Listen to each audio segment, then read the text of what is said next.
if PSA just completely crashes and burns its value, it's not like the hobby as a whole isn't going to go, all right, we don't want to grade cars anymore.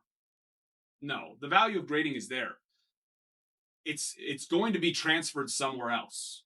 So if the hobby as a whole is just realizing like, PSA isn't doing anything, there's just tens galore out there.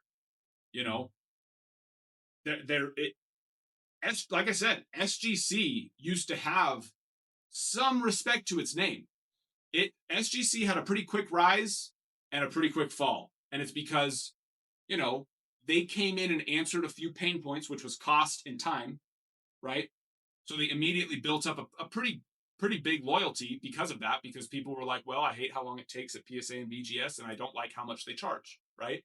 So then SGC comes in and says, all right, well, we're going to be cheaper and we're going to get you your cards back in like a week or two instead of 2 or 3 months. So people immediately started using them. But then and buying their cards at and it was adding value. But then pretty quickly, what happened? All of a sudden, everyone started going, well, these tens are terrible. There's too many of them.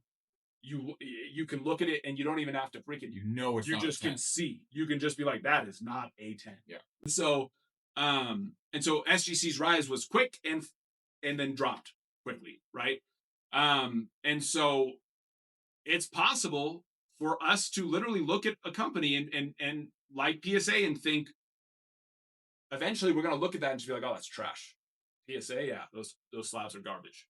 Because I promise you, there is a large mass of people.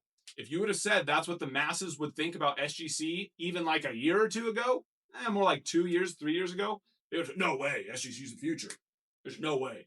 And well, we saw how that played out for SGC.